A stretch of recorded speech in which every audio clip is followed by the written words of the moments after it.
Welcome to another video. This one is about my Dumbphone journey, as it were. So I'll give you a little bit of backstory. This phone is called a Nokia C101 and I had this phone, I got it for my 13th birthday. Not this exact same phone, but this model I got for my 13th birthday, and I kind of used it to the point where it was unusable anymore. I painted nail varnish all over the buttons, I painted nail varnish all over the back of it, and eventually the buttons started to fall off until there was just kind of like whatever's underneath the button, like the clickety bit. And I was still using it like that for ages, but then maybe when I was about 16 I got, I think it was an Alcatel, which I also still have that somewhere, but I think I gave it to my little sister to play with without a battery in it, so that it would just be like a fun pretend play phone. And I think she's kind of battered it, so it probably doesn't still work anymore. But I had the Alcatel from when I was, I think maybe I was more like 15 or 16, and then I had that until I was 17 when I got my first iPhone, which was my mum's old iPhone 4, which I also have. This was my first iPhone, the lovely little iPhone 4, which I also painted nail varnish all along the side. I also had an iPod. This was my iPod Touch, which I got when I was 14? Yeah, I got it in Christmas 2014, so I was 14. And I had things like Doodle Jump, Minecraft Lite, until I got Minecraft Pocket Edition. I had Spotify on here. I got Spotify on here maybe when I was about like 16 and I was in college. And then I also eventually got Spotify on here as well. I had this phone until I was maybe 19, and then I got a iPhone 6 secondhand from my ex-girlfriend. The iPhone 6 was like a much bigger jump up from this. Like, this was getting quite slow. Off button doesn't work on the top, and this button kind of was being a bit weird. But I love this phone so much. It just feels so nice and cute in your hand. I miss having it as a phone, but there's no way I can have it as a phone anymore. It just doesn't run at all.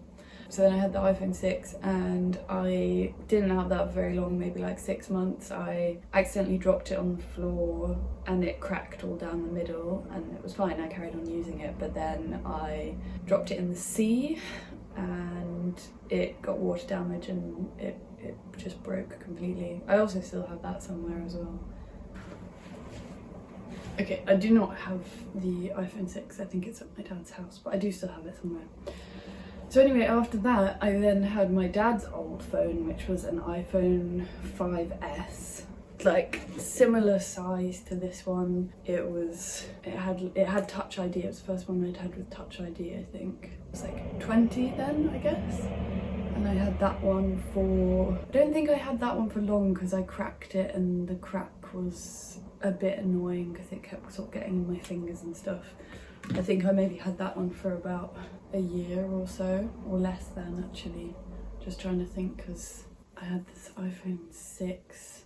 Actually, for a very small period after the iPhone 6 broke, I went back to this for 2 weeks or something like that, and then I got the iPhone 5S that used to be my dad's, and then I had that sort of October, January. So that was a period, it was a period in 2018, I think, actually, where I didn't have, I had this iPhone 6 for the first 6 months of 2018.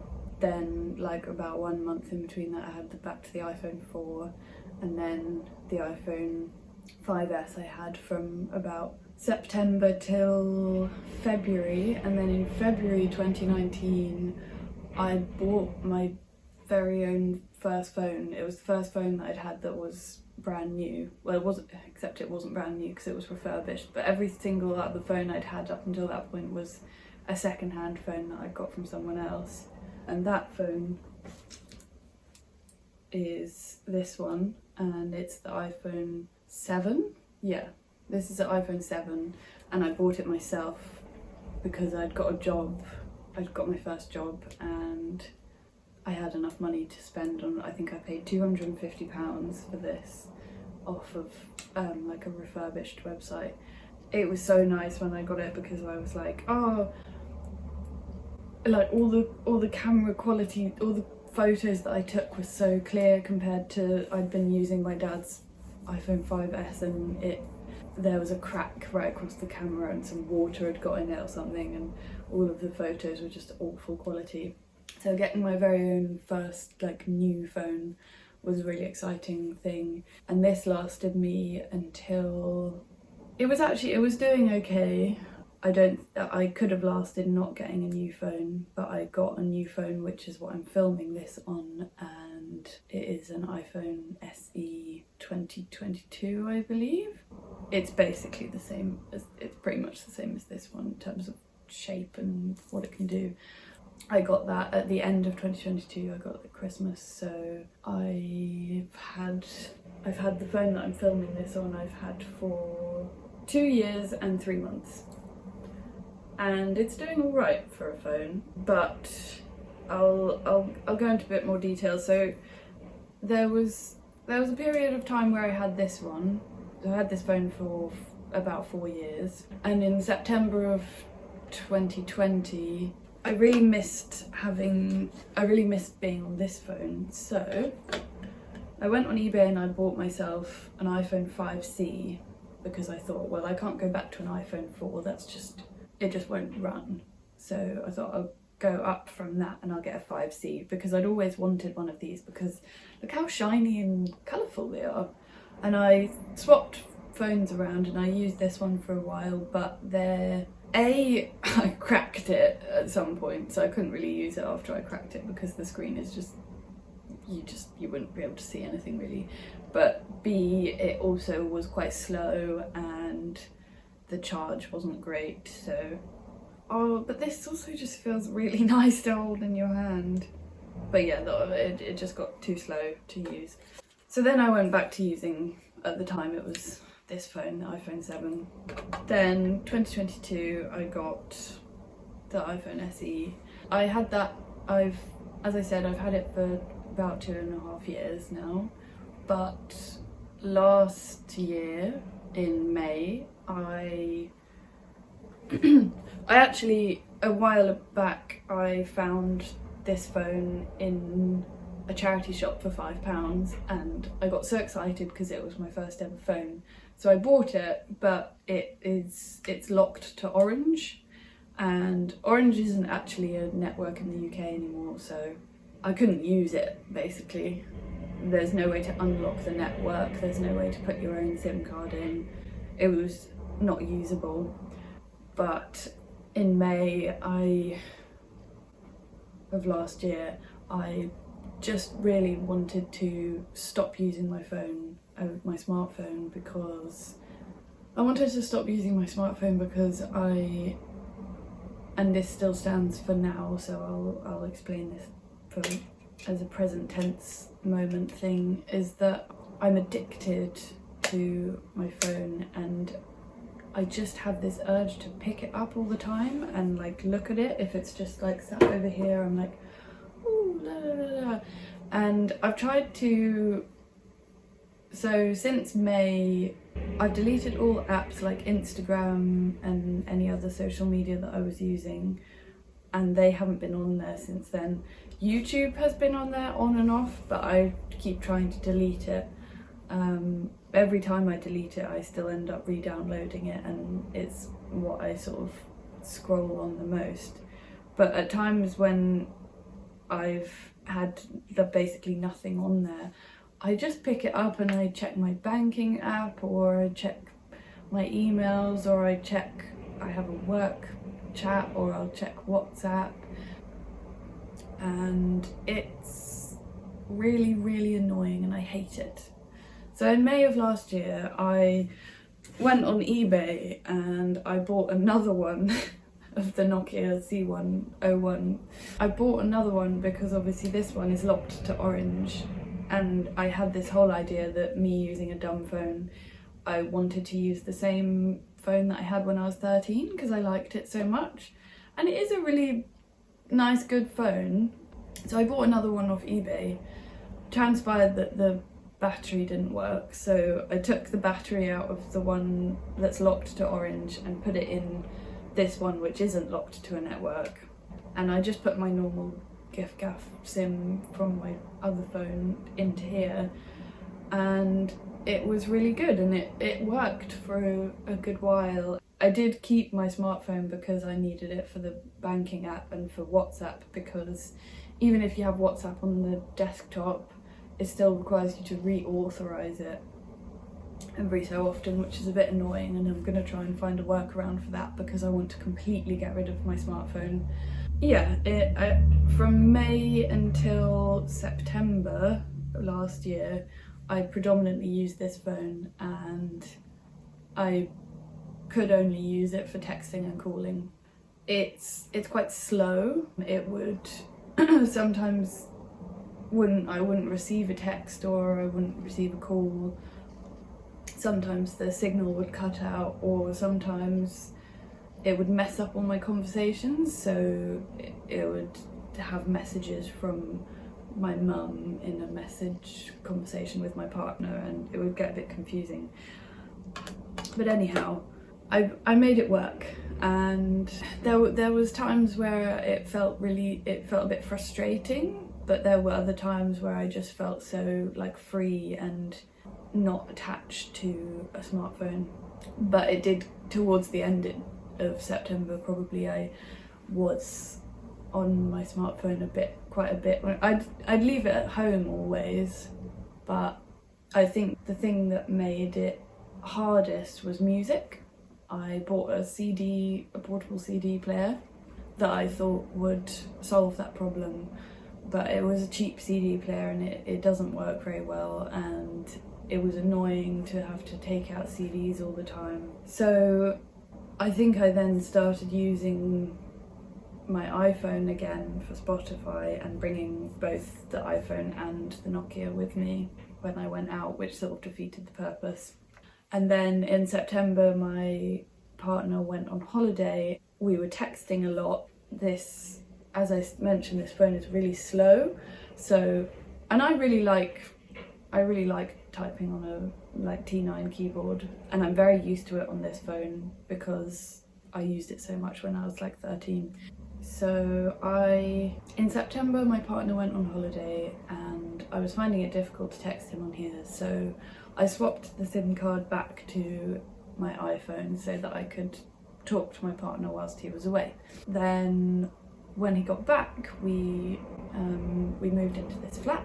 I kept the smartphone then because I was finding it convenient, and I think I had it for about a month and a half, and then in November of last year I switched back to the Nokia and did quite a good job of not using my smartphone, I think. I can't really remember. Then in January of this year, it just died on me. Oh look, it's waking up again. The screen just goes white and then just turns off again. And so in January I then went back to using the smartphone. I've been using my smartphone since January, and it is now April and I'm fed up again. And in the past week I've been on the Dumbphone Reddit. I've just done a lot of research, and I've thought a lot about how it didn't work for me last time and how I could make it work for me this time. So and such, I have made Operation Dumbphone, and I'll go through this. So, okay, in Operation Dumbphone, the first thing that didn't work for me was music. So my plan for this is to get a Dumbphone with a headphone jack and with SD card support so that I can put my own music on the Dumbphone and have that to listen to. This is actually a temporary, because most Dumbphones, the SD card support only supports up to 32 gigabytes, which is quite a lot, but I would like a lot bigger capacity, and I would actually really like an old iPod, like a sort of classic iPod Classic, 5th generation, 6th generation or 7th generation. I've also done quite a bit of research about which iPods are best. They're a lot more expensive and it's probably not something I'll be able to do straight away, so in the meantime and for backup in case I don't have my iPod or the iPod runs out of charge, I'll have a small amount of music on my phone as well. So then I have made all of these phones all have a headphone jack and SD card support. They're all Nokias as well, but the only thing is that Nokia isn't a real thing anymore. Nokia's got bought out by Microsoft in 2014 and no longer make phones, so a company called HMD Global makes phones and has bought the Nokia name, and so they just slap the name on there, but it's not actually made by Nokia, which means that they're much worse quality than they were back when it was, you know, back when it was like this. That's another thing about this phone, has text threading on it, so conversations will come up like a normal smartphone would have a conversation like that. All of these phones, I'm pretty sure none of these do that. So that's those, and they're just sort of there for reference. And the second thing is the phone itself. So this is old and unreliable and slow, and I need something that is faster and a bit more modern and is going to be a bit more reliable. The third one is photos. So before, when I had this phone, it has a really bad camera on it. The camera is, yeah, pretty terrible. I did try and take some photos, but I just like being able to, sometimes when I'm out and about I see a small little thing like, I don't know, like a toy balanced on a wall or something like that, and I just want to take a photo of it.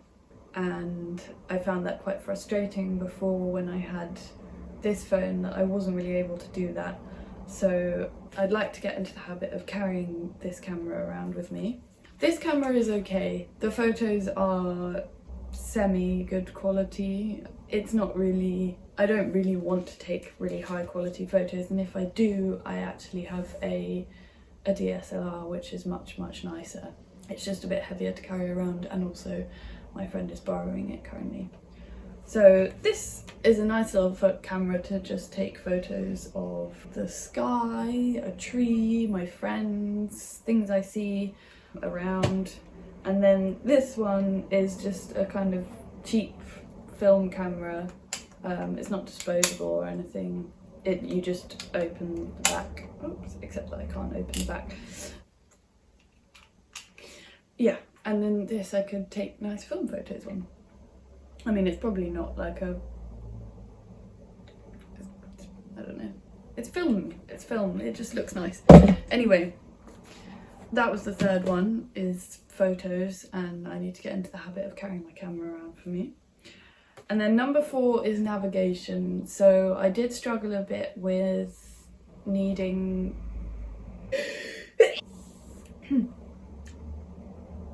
oh, I was going to do a little for navigation, I was going to draw a little picture of me walking along, or a map or something, but I forgot. Anyway, navigation is, okay, let me go into this.